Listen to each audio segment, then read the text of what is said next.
Senhor Deus Todo-Poderoso, vamos dar início aos nossos estudos a respeito do Evangelho de Jesus, para o que pedimos a assistência e proteção dos vossos bondosos mensageiros, do nosso anjo da guarda, a fim de que nos esclareçam a inteligência e nos dê o discernimento necessário a nós, os encarnados, e aos nossos irmãos desencarnados, que aqui vieram com a permissão do Pai, para bem compreendermos o que vamos estudar.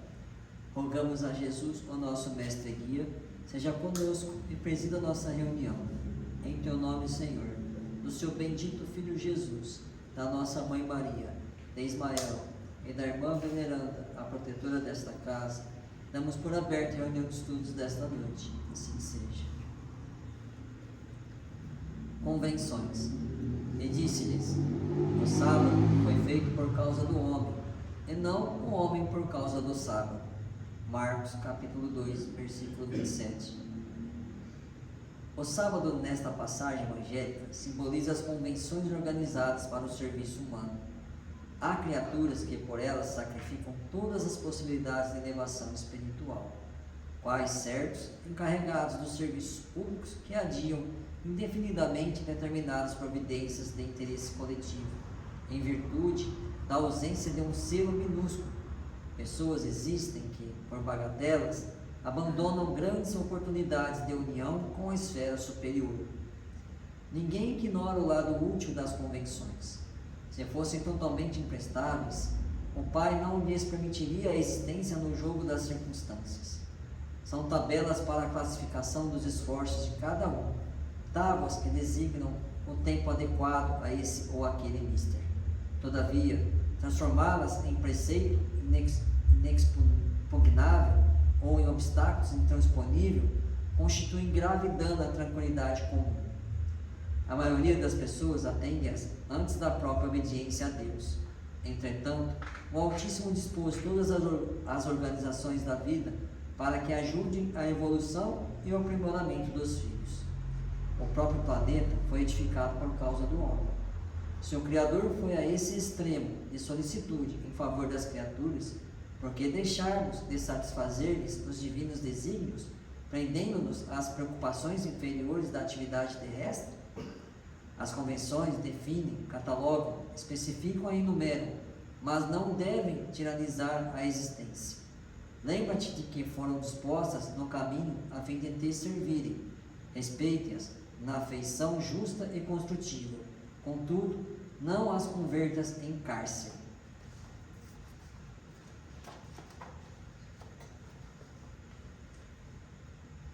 Pai nosso que estais nos céus, santificado seja o vosso nome, Senhor. Que venha a nós o vosso reino. Que seja feita a vossa vontade, assim na terra como nos céus. O pão nosso de cada dia nos dai hoje, Senhor. Perdoai as nossas ofensas, assim como nós perdoamos aos que nos têm ofendido. E não nos deixeis que entremos em tentações, e livrai-nos, Pai, de todo o mal, porque seu é o reino, o poder e a glória para sempre. Amém. Espíritos esclarecidos e benevolentes, bondosos mensageiros de Deus, que tendes por missão assistir aos homens e conduzi-los pelo bom caminho, sustentai-me nas provas desta vida. Dai-me força para suportá-las sem murmurar. Afastai de mim os maus pensamentos e fazei que eu não dê entrada a nenhum espírito que tentasse iludir e conduzir-me no caminho do mal. Esclarecei minha consciência com relação aos meus defeitos e tirai-me de sobre os olhos o véu do orgulho, capaz de pedir-lhes, perceber e confessá-los a mim mesmo. A ti, sobretudo, bondoso anjo da guarda, que mais particularmente velais por mim, e a todos vós, espíritos protetores, que por mim vos interessais, fazei que me torne digno da vossa proteção. Conheceis as minhas necessidades, que elas sejam atendidas segundo a vontade de Deus.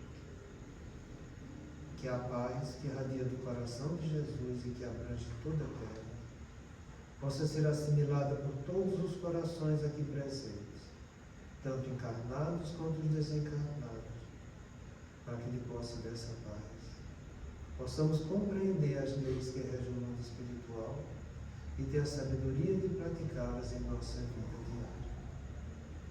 Em nome do nosso Mestre amado Jesus, da irmã veneranda e equipe espiritual que nos assiste, bem como dos nossos anjos da guarda, solicitamos que a água aqui exposta seja frutificada em nosso benefício. Que assim seja, damos graças a Deus.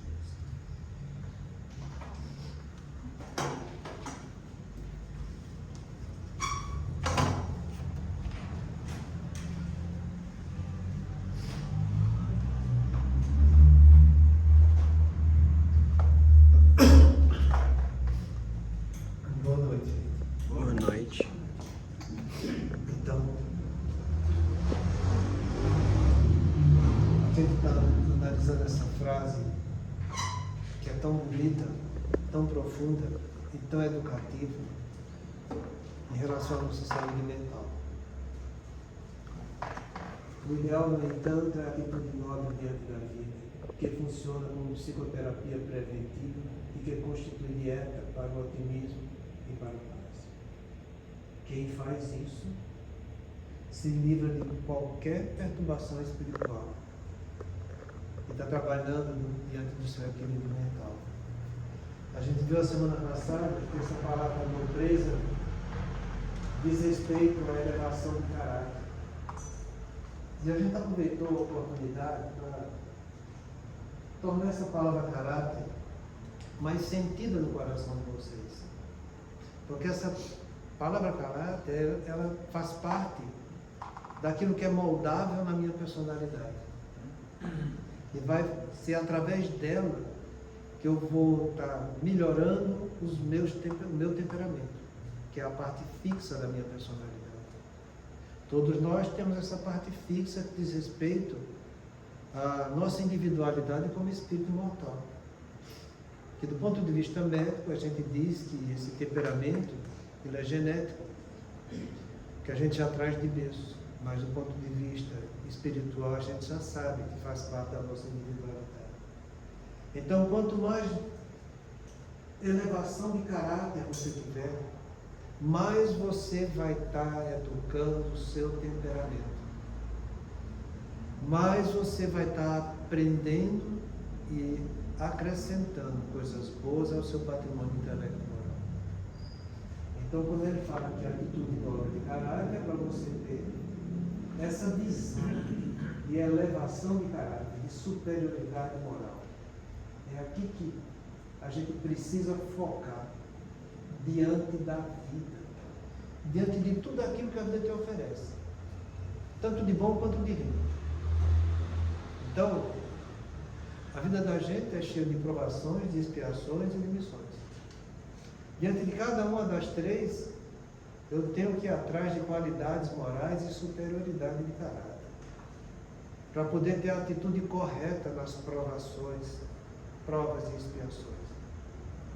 Se eu não fizer isso, vão vir as provas, expiações e missões e eu vou ficar sem ter um norte, sem ter algo que vai me dar grandeza para o meu patrimônio, que está no meu pré-frontal, para que esse superconsciente seja um modelador das minhas atitudes aqui na Terra. É aí que está a grande beleza da casa mental de André Luiz, que é a casa das noções superiores. É onde está a elevação de caráter, onde está também as minhas qualidades morais. Então, depois que a gente viu essa parte, a gente vai analisar hoje que essa atitude nobre de caráter funciona como uma psicoterapia preventiva. E aqui a gente vai estudar um pouco sobre isso aqui, sabe? Psicoterapia preventiva. Porque essa palavra aqui, ela tem um peso muito grande e, para falar a verdade, a gente pouco conhece dela. Então, a gente tem por base, quando ele pouco conhece, é porque é uma coisa muito recente, sabe? Em 1946, não faz muito tempo isso, a Organização Mundial de Saúde ela definiu saúde como um estado de completo bem-estar físico, mental e social, e não apenas como ausência de doenças ou de enfermidade. Até então, todo o foco da medicina era baseado exclusivamente em tratar doenças, sabe? Então não tinha essa noção profunda de fazer tratamento preventivo. Para vocês terem uma noção, essa parte de prevenção, ela começou a surgir nos primeiros trabalhos que tem, foi em 1920, na Inglaterra, lá no Reino Unido, porque eles começaram a ver que o modo que os doentes mentais estavam sendo tratados eram extremamente desumanos. Então eles começaram a focar que a família deveria ser melhor preparada para aceitar os seus doentes, prevenindo a piora deles. Então começaram a surgir os primeiros trabalhos aí. A coisa não surge assim, do nada, nem de uma hora para outra. Sabe? Então isso foi amadurecendo. E quando a Organização Mundial de Saúde chegou a definir isso aqui, que a saúde estava envolvida com completo bem-estar físico, mental e social, isso aqui gerou muita crítica no começo. Até hoje gera. Porque dizem que isso aqui é uma situação utópica, né? Você tem um completo bem-estar, você vai ver o completo contentamento seu, físico, mental e social. É uma coisa só percebida pelo pensamento. Do ponto de vista de tornar isso concreto, é uma coisa muito complicada, sabe? Porque imagina você ter um contentamento completo, sabe? Uma coisa que não tem nenhuma falhinha do ponto de vista físico, uma falhinha do ponto de vista mental, uma falhinha do ponto de vista social. Então, foi a partir daí dessa definição que fez um verdadeiro rebuliço, sabe? Que então começou a surgir e deu uma concretude para que surgisse em 1950 a medicina preventiva. E ela surgia com isso aqui, no intuito de mudar a prática médica, que antes disso era focada somente em tratamento da patologia. Então a medicina preventiva visa promover saúde, prevenir doenças, recuperar e reabilitar doentes. Então foi quando começou a se desmontar os sanatórios, entende? E fazer com que os doentes mentais voltassem a frequentar as famílias, entende? E os doentes mentais começaram a ser tratados em áreas próprias de um hospital normal. Quando eu cheguei em Ribeirão Preto, quando a gente foi inaugurar o hospital de base, o HC Campos que a gente fala, no terceiro andar era a ala de psiquiatria. Eu estava fazendo meu R1, estava na lanchonete assim, e aquilo ali é uma rua que circulava muita gente que ficava entre os dois prédios que tem lá. E quando a gente menos espera, viu uma máquina de escrever voando a janela assim, pum. Mas quase pegava um cirurgião torácico nosso, né? O Dr. Cardoso lá.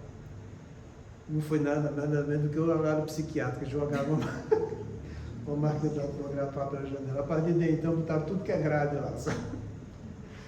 Então, essas coisas acontecem, mas a gente tem que saber conviver com isso, sabe?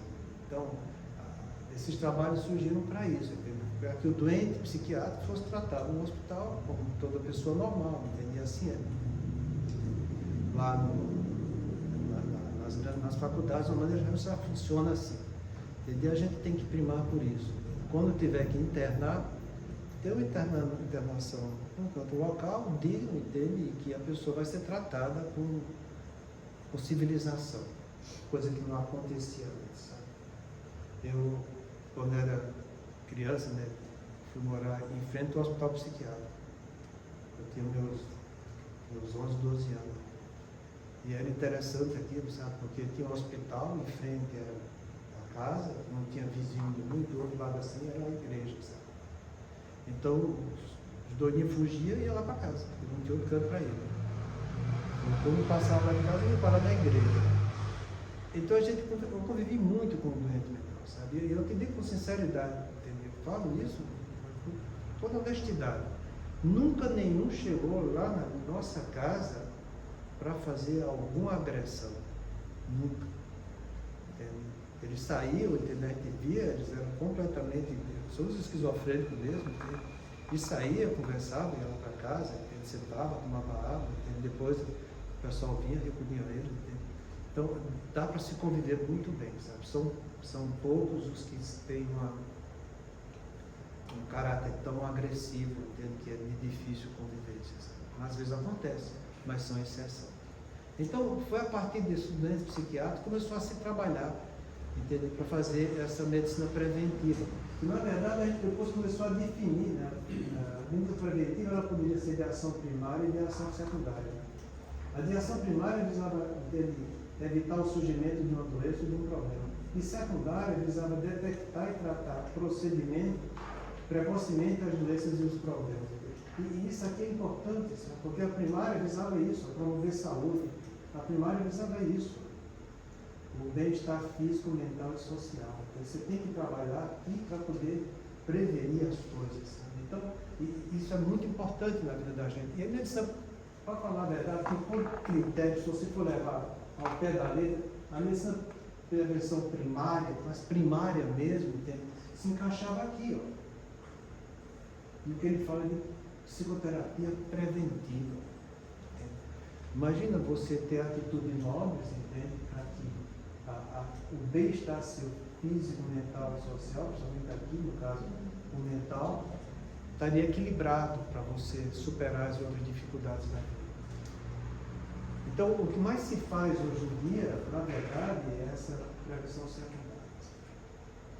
E isso tem um peso muito interessante na medicina, porque a gente viu, com o passar do tempo, que depois que foi analisado e decodificado o genoma do ser humano, a gente viu que parte da expressão do genoma, no contexto físico da gente, não chega a 10%. Não chega, eu acho que é 5,7% da expressão ativa do genoma que vai dar origem a você, como você é. Entendeu? Essa outra parte, ela fica uma parte que é mais profunda, que não tem acesso, e tem uma parte intermediária que a gente considera que é a sombra. E essa área sombra do genoma, entende? Ela tem locus que pode se tornar influenciado do ponto de vista mental e social e ambiental da pessoa. Sabe?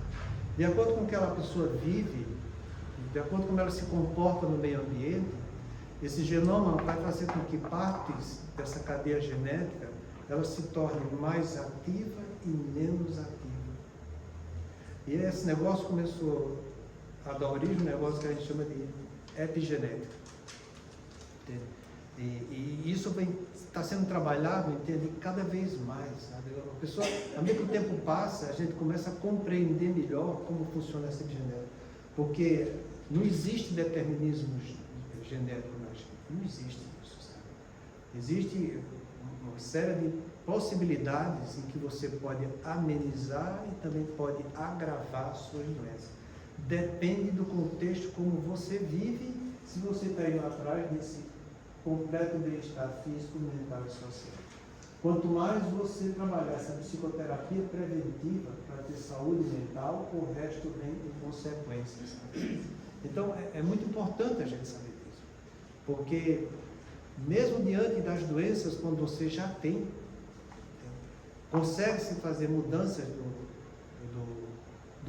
da atitude ambiental que você está vivendo, social, e muitas dessas doenças, elas param de evoluir e muitas até voltam a desaparecer e você ter a sua saúde íntegra. Eu vou dar um exemplo para vocês de uma doença que é muito comum, que é a doença de Alzheimer. Uma doença que pertence a todos nós, porque vocês já sabem, isso já está muito divulgado, que o Alzheimer é uma doença social. Dependendo de como você vive, ela faz surgir ou não. A gente consegue hoje em dia ver um negócio chamado transtorno cognitivo leve, que é o começo de quem vai ter Alzheimer. O transtorno cognitivo leve é aquela pessoa que tem uma labilidade cognitiva, que já começa a interferir um pouco nas suas atividades, mas ela consegue superar. Entende? Ela já tem alguma defasagem no mini exame de estado mental, entende? Mas que é superável, ela consegue viver, mas embora ela sinta a dificuldade cognitiva que já está tendo. Uma pessoa, quando tem um diagnóstico de transtorno cognitivo leve, em 5 anos, 50% vai desenvolver Alzheimer. Então é uma coisa grave. Você sabe que você tem, daqui a 5 anos você tem 50% de chance de estar com Alzheimer, e depois que a doença surge, a coisa fica mais complicada. Tem trabalho mostrando hoje em dia que uma pessoa que tem uma vida sedentária, que já está com mais de 65 anos, quer dizer que não é precoce, quer dizer que tem pouca carga genética, e ele tem um transtorno cognitivo leve, se ele for fazer só atividade física, baseada em caminhada, com mais de 40 minutos, 5 vezes na semana, fizer só isso, 50% vai reverter o transtorno cognitivo leve e vai voltar a ter atividade cognitiva normal. Só com atividade física. Só isso. Então, essas coisas é importante porque você sabe que se você está envelhecendo, a estatística mostra que uma pessoa com 80 anos, 60% tem Alzheimer. Então, você já tem, beirando os seus 70. O que é para esperar mais a partir daí, né? Então, se você se enquadra indo atrás disso aqui, bem-estar físico, mental e social, você vai empurrar as doenças para frente, essas doenças. Para você ter uma noção, se uma pessoa tem o Alzheimer precoce, ele surge antes dos 65. Somente antes dos 60. Esse Alzheimer que surge na fase precoce, ele tem uma penetração genética mais evidente. Então, se uma pessoa que tem essa carga genética, tem caso na família, ele pode ter a doença, se ela está na fase precoce, ele vai aprender uma língua nova, ele empurra essa doença para frente mais 5 anos. Então isso mostra o tanto que é importante você estar estimulando o seu cérebro. Tem uns trabalhos que eu já falei para vocês, né, norte-americanos, em que eles dão assistência ao convento de frades, né? E eles dão saúde em compensação, eles participam do trabalho da faculdade e quando eles morrem, eles dão o corpo para estudo. Esses frades lá, entende, a maioria deles vive mais de 100 anos. Eles não sabem o que é ter uma doença de Alzheimer que causa esse sofrimento, porque quando eles têm, mais ou menos depois de 1 mês, 2 meses no máximo, eles já morrem. Porque eles têm tanto estímulo, eles têm trabalhado tanto nesse bem-estar físico, mental e social, que a doença ele vai empurrando para frente, entendeu? Mesmo tendo carga genética, vai, quando o corpo se esgota, entendeu? O corpo, não é a doença, o corpo se esgota, sabe? Ele já não consegue mais andar, já não consegue mais ter atividades físicas, não consegue mais trabalhar, não consegue. Aí as doenças, quando surgem, ele já morre de vez, entendeu? Enquanto a partir da gente vê, hoje em dia, aqui pessoas com Alzheimer, vivendo aí seus 15, 20 anos de sofrimento em cima de uma cama, por quê? Porque não foram atrás disso aqui, sabe? Não souberam fazer essa prevenção, não souberam promover saúde do corpo. Para você ter uma noção do que é atividade física, o que é sedentarismo, fique sabendo que o sedentarismo mata 2 vezes mais do que a obesidade. Se a obesidade mata, o sedentarismo mata 2 vezes mais. Então, essas coisas é importante para que vocês se sintam estimulados a malhar um pouco o corpo de vocês, sabe? Porque isso faz parte de você prevenir. Eu estou dando esse exemplo para você entender dessa prevenção primária que está na sua vida, para que vocês entendam a extensão do que é essa psicoterapia preventiva. Se o teu corpo físico é desse jeito, entende? E você consegue melhorar tanto sua qualidade de vida, entende? Empurrando essas doenças todas para idades mais avançadas. Entende? Além de caminhada física, você tem o bom dormir, entende? Que é fundamental. Isso a gente sabe, para você ter uma noção, 40% da população do mundo tem algum problema para dormir. Algum problema. Desses 8 milhões, 40%, entende? Tem algum problema. Tanto é que se trabalha muito nas indústrias farmacêuticas para conseguir descobrir algum remédio que torne o sono saudável, sabe? Porque a maioria das drogas que a gente tem, eles desencadeiam o sono, que é um sono patológico, em que você não tem a ciclagem da fase 1, 2, 3 de sono REM. Entende? Você induz um sono que é um sono pesado, a pessoa para numa fase do sono 2 ou 3 e fica ali. Então, como ele não cicla as fases do sono, ele não abre o sistema de comporta de drenagem linfática do cérebro e não consegue tirar as impurezas que você trabalhou durante o dia, sabe?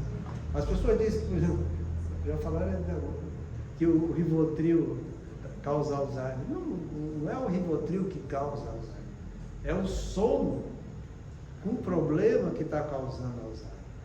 Entende? Para a pessoa tomar Rivotril, ela já tem algum problema antes, entende? Porque ninguém vai tomar Rivotril se não tiver problema para dormir, que ele vai ter ressaca do remédio no dia seguinte e não vai aguentar fazer nada na vida dele. Então ele já tem problema no sono, entende?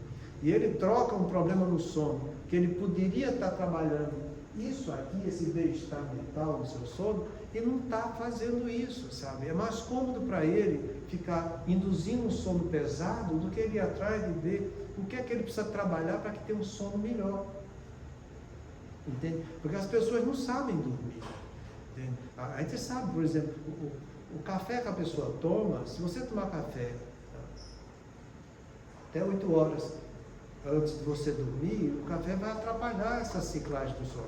Então, não é que você não vai dormir, você dorme, mas é um sono doentio.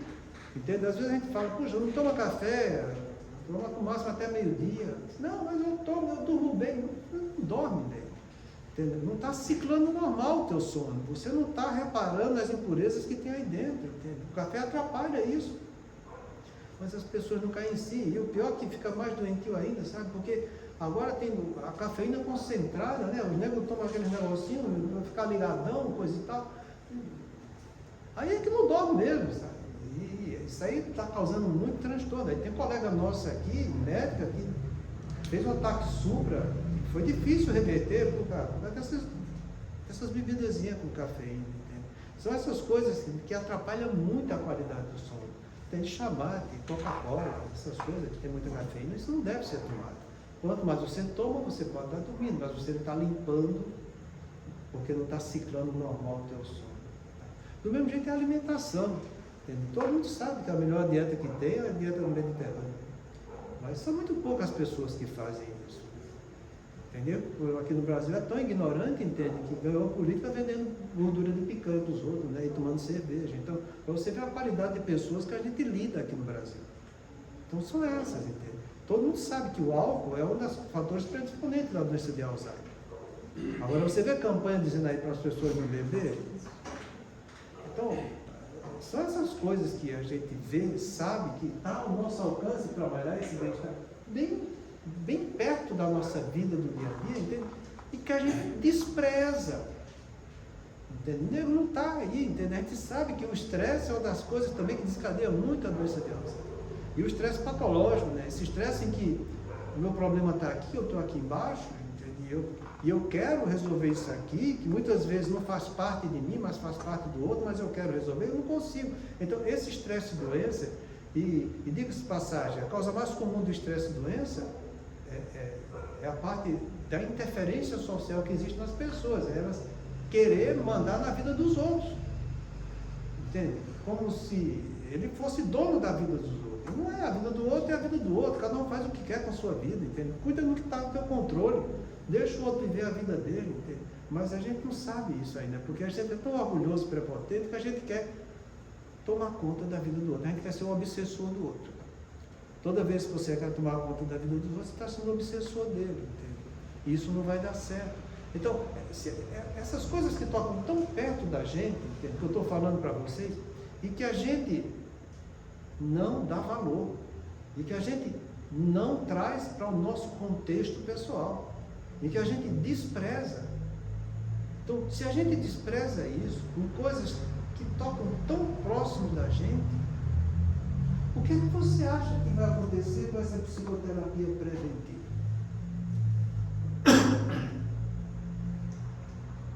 Você acha que vai conseguir fazer? Se isso aqui que está tão perto, tu não está fazendo? Quanto mais algo que diz respeito ao trabalho mental seu, entende? Psicoterápico, entende? Em que você vai focar caráter elevado, em que você vai focar qualidades morais. Não vai funcionar, né? Não vai. Entende? Se as coisas mais simples a gente não faz, quanto mais as mais complicadas. É assim que Jesus falou para a gente também, né? Se aquilo mais simples vocês não fazem, quanto mais. Se vai falar do reino dos homens, não entende, quanto mais falar do reino dos céus. Então, é aí que está a dificuldade, sabe? Porque ele pede com isso aqui essa fase primária da prevenção. É você evitar o surgimento de doenças e problemas, nesse caso aqui, do ponto de vista mental. Você quer ter saúde? Está ao seu alcance, faça isso. Mas o que acontece? A maioria das vezes a gente consegue só isso aqui, ó, recuperar e reabilitar doenças. Quando consegue? Quando consegue? Porque isso é o que está a prevenção secundária. É você saber que tem um problema e você ir atrás de resolver alguma coisa para que esse problema não aumente. Entende? É você saber que tem um conflito mental, que você precisa fazer uma terapia, você vai lá e faz a terapia, não vai ficar questionando a terapia. Entende? Você sabe que aquilo ali vai trazer qualidade de vida para você. Entende? Mas mesmo assim, as pessoas padecendo das doenças, quando a gente pede para fazer uma psicoterapia, eles ficam muito incomodados. Porque não querem gastar dinheiro com palavras. Entende? É isso que a gente escuta, né, o tempo todo. E isso mostra a pobreza de espírito que existe nas pessoas. Sabe? Então, a gente, na maioria das vezes, está aqui, na doença da prevenção secundária.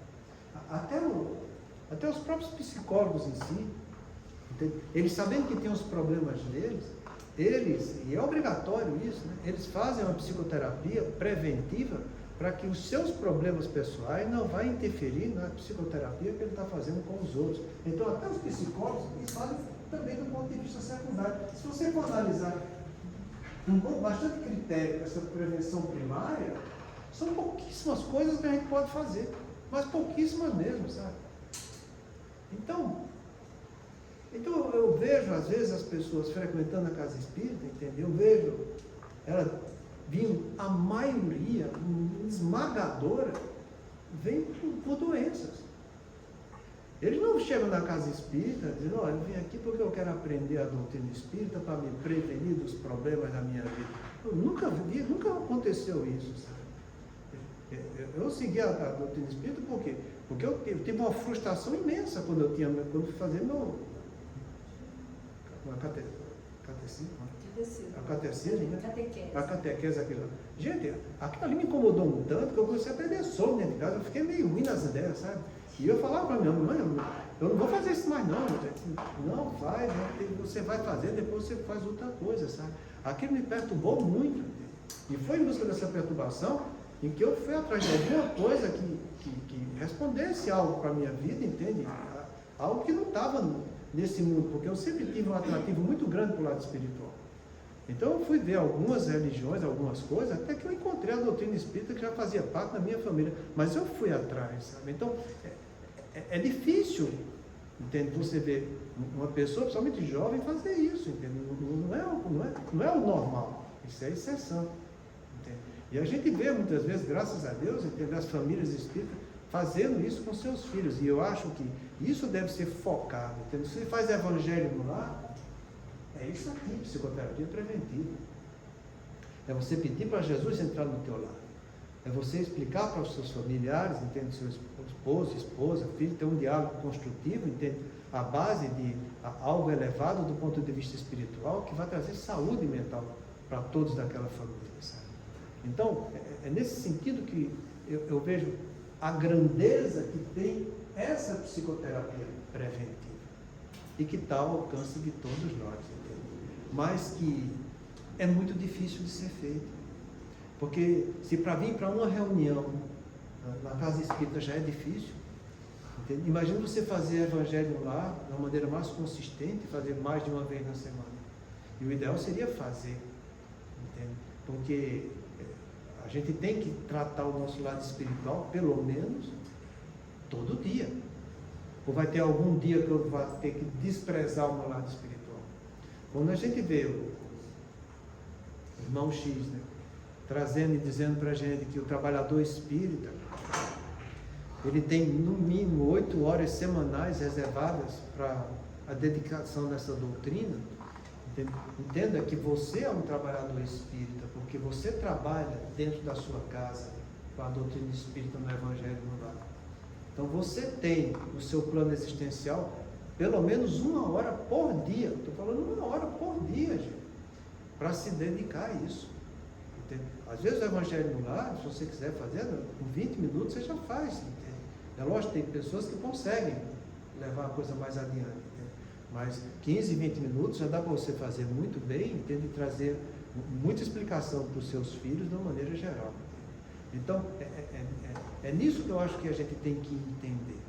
Não é só procurar a casa espírita para tomar passe, para tomar água fluidificada. Não é só ficar na casa espírita em reunião de evangelização, nem em reunião de estudo. Entende? É você trazer tudo isso que a doutrina tem para você, para que você leve para dentro da sua casa. É aí que está a prevenção, essa prevenção primária. Você vai ter essa superioridade de caráter, trabalhando sempre isso, e vai ter qualidades morais edificantes na sua vida. Então, é assim que a gente deve focar. A psicoterapia preventiva envolve buscar suporte psicológico antes que os problemas emocionais ou mentais se agravem. Seu objetivo principal é fornecer a saúde mental, prevenir o surgimento de condições mais sérias e promover o bem-estar geral.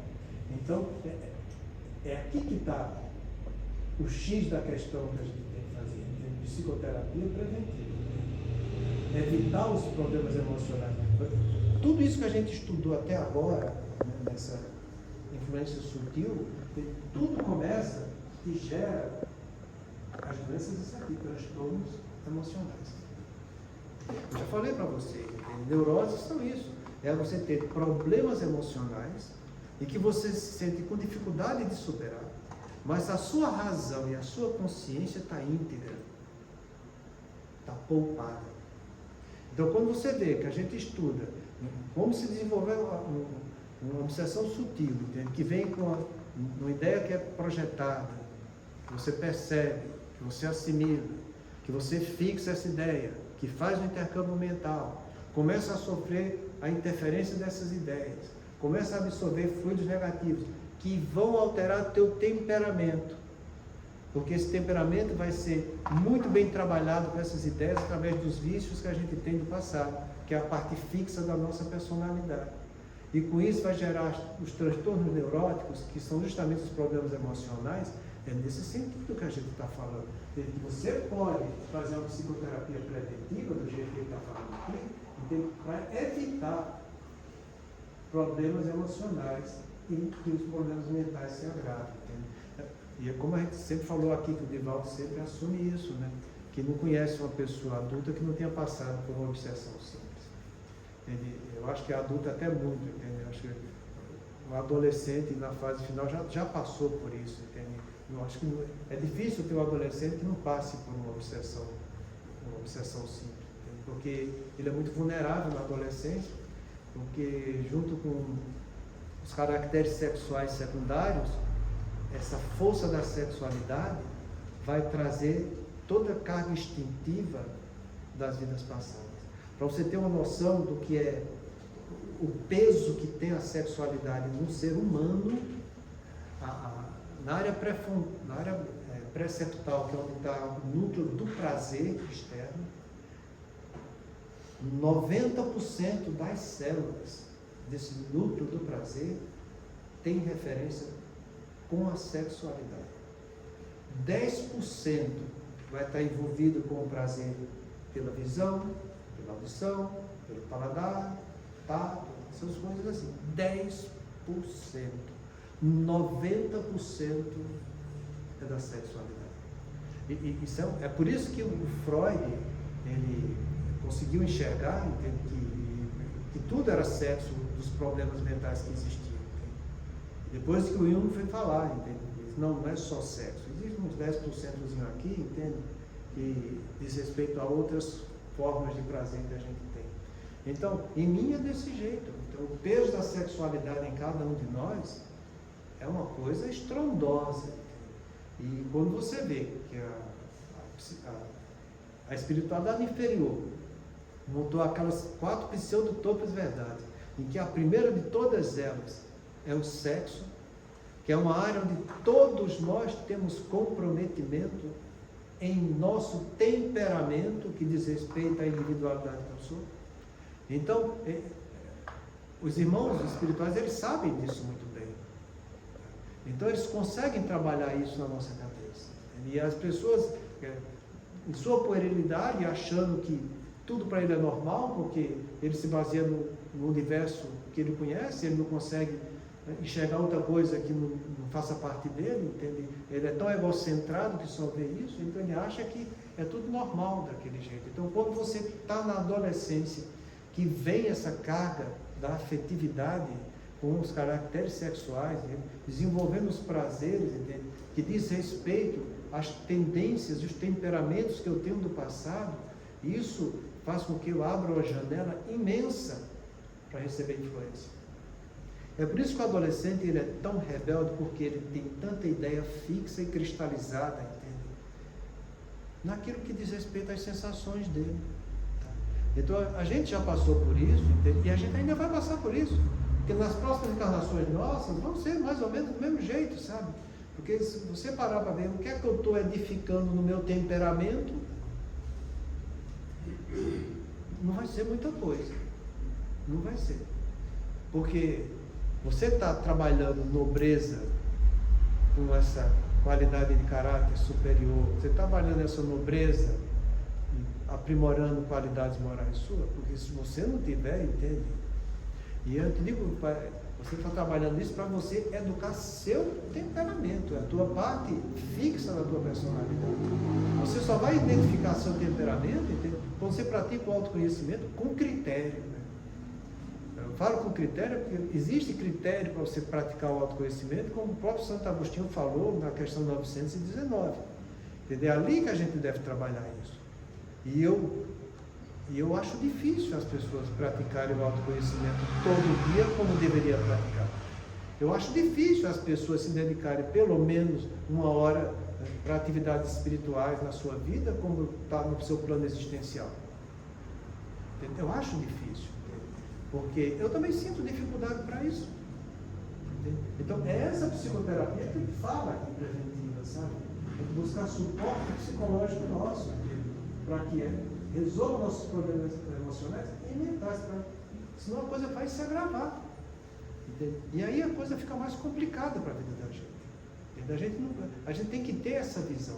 Porque é como eu estou falando, essa frase, se você entende ela com profundidade, você pratica ela na sua vida, meu amigo, você vai ser dessa encarnação, vai ser um completista. Você vai aproveitar todas as experiências que a vida vai estar dando. Porque quanto mais chegar a prova e expiação, você já tem qualidades morais, entende? Você já tem um caráter edificado para você superar aquilo ali. Eu falo para vocês, entende, que às vezes eu leio as obras espíritas e eu vejo a beleza e a simplicidade com que eles passam os ensinamentos para a gente, entende? Que se fosse falar disso que a gente está falando, de personalidade, caráter, ninguém entender muita coisa, né? Mas você pega o livro Ação e Reação de André Luiz, em que o ministro Santos vai dar um exemplo, entende? De uma pessoa que se mata e dá a importância do que é o estudo, e ele diz, uma pessoa comete suicídio aos 40 anos, ele vai sofrer, vai padecer, entende? Depois de alguns anos, nos caminhos trevosos da vida, ele vai ser recolhido e vai ser tratado. Porque tem muitas pessoas que o amam e eles interferem perante de Deus em benefício dos amores que ficaram para trás. É como o próprio Clarencio fala no livro do Mundo Maior, Evolução dos Mundos, em que ele diz que a grande força que rege praticamente a atividade divina na Terra são as preces intercessórias. Porque se fosse de merecimento, a gente estava frito, tá entendendo?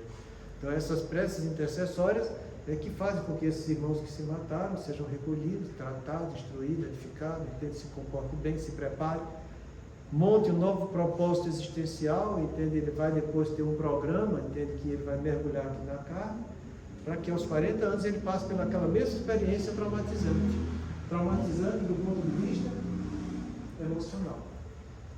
E que se até os 40 anos ele não for aprender coisas nobres para viver em sociedade, quer dizer, se ele não for trabalhar o caráter dele, estudando coisas nobres e praticando, quando chegar aos 40 anos, provavelmente irá cometer suicídio novamente. Então, é aí que eu vejo dele, como é simples ele dizer isso. Como ele chama atenção para que você vá em busca de estudar, aprender, você praticar, entende? Você ter qualidades morais de viver em sociedade. É isso que ele está dizendo. Isso é caráter, sabe? Isso é caráter elevado que você está indo atrás. Para que você consiga superar. Você precisa compreender uma coisa, entende? Nós todos aqui, nosso espírito, ele tem 3 pilares só de trabalho. É inteligência cognitiva, inteligência afetiva e volitiva. Inteligência cognitiva e afetiva são processos íntimos da sua mente. Inteligência volitiva é o que você pratica com esses trabalhos íntimos que você faz. Quando a gente encarna e a gente diz que tem consciência de encarnações passadas, porque temos. O Aquilelo que fez na última encarnação. Então, não lembra. Então, a inteligência cognitiva do passado nós não temos, mas nós temos completa a inteligência afetiva. Toda expiação que eu for passar, eu vou viver um conflito em que o meu afeto foi comprometido na encarnação anterior, praticando coisas negativas. Eu vou passar pela mesma experiência, como essa pessoa que se matou, como diz o ministro Santos, com 40 anos, ele passar pela mesma experiência. Ele vai sentir aquelas mesmas emoções. E se ele não tiver trabalhado um pouco de inteligência emocional na sua vida, ele vai fazer besteira novamente. Irmã, lá no livro Sexo e Destino, depois que o Cláudio faz aquela barbaridade com a filha, ele tem uma... O Cláudio, né? Porque ele... Lá no livro Sexo e Destino, ele tem uma transformação quando ele encontra o Evangelho. Aí, com toda essa transformação, ele começou a trabalhar essa psicoterapia preventiva. Ele caiu em si. Entenda que a morte da Marita, do jeito que aconteceu, foi um choque tão grande para ele e para o obsessor, que eles se separaram. Teve uma mudança. Foi um trauma emocional tão grande, quando ele viu a aberração que tinha feito. E ele fez aquela aberração, primeiro que ele gostava da Marita, tá entendendo? Mas o Moreira, o grande amor dele era a Marita. E quando ele viu que ele, como pai, se corrompeu a tal ponto, e que ele conheceu a doutrina espírita em 2 semanas, foi uma mudança radical. E ele percebeu que ele podia mudar, poderia se tornar uma pessoa melhor. Entende? Aí chegou naquelas 2 semanas que ele pediu perdão, e aí é que está bonito a coisa. Esse foi perdão, porque ele não só pediu desculpa, mas ele mudou radicalmente aquele erro que ele fez. Toda vez que você pede perdão, você tem que estar incutindo isso na sua cabeça. O perdão é pedir ou dar desculpa associado à remissão do erro. Quando ele fez isso com sinceridade e não praticou mais a sexualidade de jeito nenhum, ele ficou casto a partir de então, porque a esposa o largou, entende? Também ele perdeu todo o interesse, entende? Porque ele viu o outro lado da vida. É o que eu falo para vocês, entende? Às vezes é muito mais, isso Kardec quem fala isso, Ele fala que o espiritismo, às vezes, ele é mais entravancado pelos aqueles que dizem que conhecem do que para aqueles que dizem que não conhecem nada. Entende? Às vezes é muito mais fácil você tratar uma pessoa que sofre da ignorância do que aquela que sofre pela maledicência. Sabe? Porque o ignorante, às vezes, quer só uma oportunidade para aprender, e depois que ele vê aquilo ali, ele abraça e vai em diante. O maledicente, não, sabe? Ele fica com dissimulações das coisas, entende? Ele conhece, mas não faz. Então, o Cláudio, quando aconteceu aquilo, ele mudou a maneira de viver. Entende? Mudou completamente. E depois que ele desencarnou, você vê que foi dado um tempo para que ele, diante daquilo que ele se propunha fazer, de pagar os erros dele, ajudando as pessoas que ele havia prejudicado, entende? Foi dado 10 anos para ele. E avisado para ele, olha, você vai ter essa chance, mas se você falhar, você vai receber em peso todo o mal que você fez. E aí que está aquela frase do Pedro, que diz que o amor cobre uma multidão de pecados. É por isso que eu te falo, a doutrina espírita, ela mostra com uns exemplos tão bonitos, entende? Coisas tão profundas, entende? Que às vezes as pessoas não percebem, entende? Não é porque você errou que você vai ficar se culpando, se condenando. Não. Todo erro te pede uma ação responsável.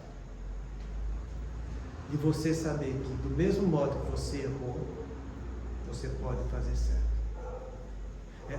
O erro, você não pode deixar o remorso te aprisionar na culpa.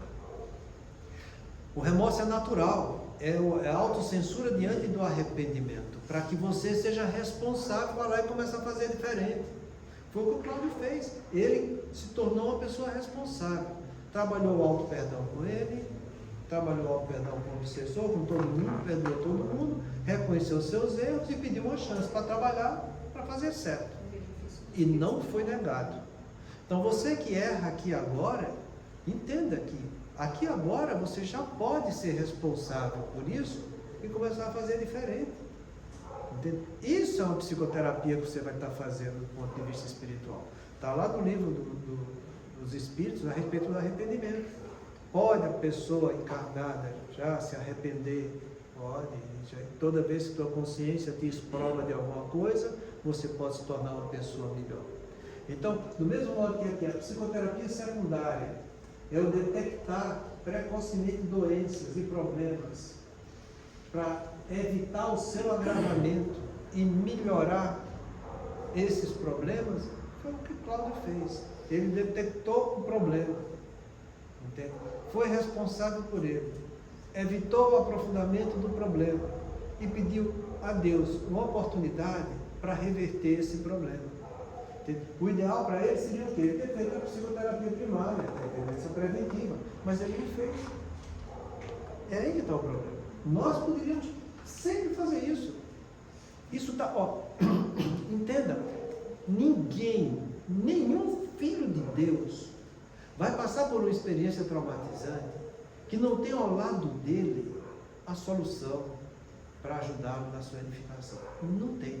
A última mensagem do Cristo Consolador, do capítulo 6 do Evangelho, Jesus garante isso para a gente.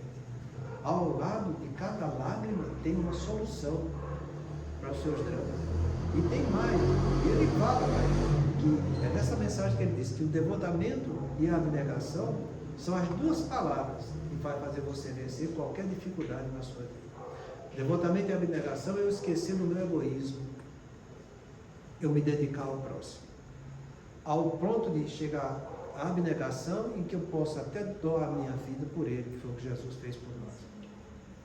Então isso tudo está ao nosso alcance. O nosso maior problema, sabe, é que a gente vê isso aqui e do mesmo modo que a gente não dá valor para os progressos civilizatórios que a ciência nos impõe, que nos mostra, como eu falei aqui do exemplo de Alzheimer, não dá valor. Entende? E por não dar valor, a gente também não vai dar valor para as qualidades morais e espirituais. Porque isso diz respeito só a mim. Não diz respeito na vida de relação com os outros. Aqui, quando a gente fala do Alzheimer, atividade física, todo mundo sabe, todo mundo está vendo o outro fazer ou não está fazendo, entende? Pode estimular o outro para fazer ou não. Mas do ponto de vista mental, quando a gente está falando de cognição e de afetividade, É uma coisa íntima nossa. Só eu comigo mesmo, eu sei da minha essência. Entendeu? Ninguém vai saber da minha essência, nem eu sei da essência de ninguém. Entendeu? Eu não conheço o temperamento de ninguém. Eu conheço muitas vezes esse caráter dissimulado que ele está vivendo, sabe? Que muitas vezes é para embotar esse seu temperamento. Então, são coisas muito delicadas isso que a gente fala, sabe? Então, todos nós poderíamos estar fazendo essa psicoterapia preventiva aqui, para promover saúde mental e prevenir o surgimento de condições mais sérias, de promover bem-estar geral, que esse bem-estar que a gente está aqui está ao nosso alcance. Essa definição de saúde que a Organização Mundial fez, ele mostra aqui que está ao nosso alcance fazer isso.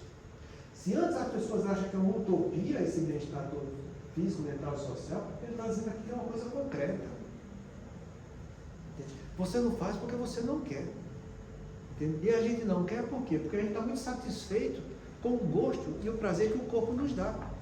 E é como eu falei para vocês, entende? Esse prazer externo que está nessa área, nesse núcleo preceptal aí, entende? 90% é energia sexual. Entende? 10% diz respeito às outras sensações que o teu corpo te dá. E às vezes a gente tem que se perguntar, o que é que eu estou fazendo com isso? Porque eu não sou diferente dos outros. Entendeu? Eu faço parte desse feijão com arroz que está aqui no planeta de provas e expiações. Entende? Então que cada um se pergunte, entende? E veja, porque se essa área externa, que dá essas sensações todas do corpo seu, você imagina a área interna, que é do contentamento interior, que é o que vai trazer felicidade. O tanto que fica sofrido, porque eu vejo muito mais o que o corpo tem do que a alma que está ocupando esse corpo. Então, a psicoterapia preventiva está ao nosso alcance. E está de acordo com isso aqui que a Organização Mundial da Saúde diz que está. Então, que a gente vai em busca disso. Mas vai em busca com sinceridade, sabe? Fazendo o que está ao nosso alcance. Porque não só nós seremos beneficiados, como a nossa família de uma maneira geral. Muita paz a todos. Vai ficar na semana que vem a dieta. E quando fala de dieta, hein?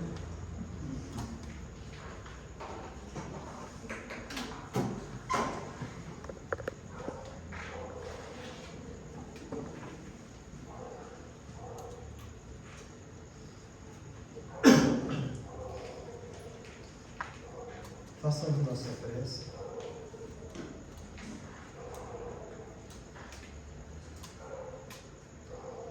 Já que falamos muito de temperamento, presta atenção nisso aqui. Ontem, atraiçoamos a confiança de um companheiro, induzindo a derrocada moral. Hoje, guardamos na condição de parente difícil, que nos pede sacrifício incessante. Ontem, abandonamos a jovem que nos amava, inclinando-a ao mergulho à lagoa do vício. Hoje, temos-la de volta por filha incompreensível, necessitada do nosso amor. Ontem, colocamos o orgulho e a vaidade no peito de um irmão que nos seguiu os exemplos menos felizes. Hoje, partilhamos com ele a afeição de esposo despótico ou de filho problema, o cálice amargo da redenção. Ontem, esquecemos compromissos veneráveis, arrastando alguém ao suicídio. Hoje, reencontramos este mesmo alguém na pessoa de um filho, portador de moléstia irreversível, tutelando-lhe, à custa de lágrimas, o trabalho de reajuste. Ontem, abandonamos a companheira inexperiente, amiga de todo auxílio, situando-a nas garras da delinquência. Hoje, achamos-la ao nosso lado, na presença da esposa conturbada e doente, a exigir-nos a permanência no curso infatigável da tolerância. Ontem, dilaceramos a alma sensível de pais afetuosos e devotados, sangrando-lhe o espírito a punhaladas de ingratidão. Hoje, moramos no espinheiro de forma de lar, carregando fardos de angústia, a fim de aprender a plantar carinho e fidelidade. À frente de toda dificuldade e de toda prova, abençoa sempre e faz o melhor que possas. Ajuda aos que te partilham a experiência. Ora pelos que te perseguem, sorri para os que te ferem, e desculpa todos aqueles que te injuriam. A humildade é a chave da nossa libertação. E sejam quais sejam os obstáculos da família, é preciso reconhecer que toda a construção moral do reino de Deus, perante o mundo, começa nos alicerces invisíveis da luta em casa.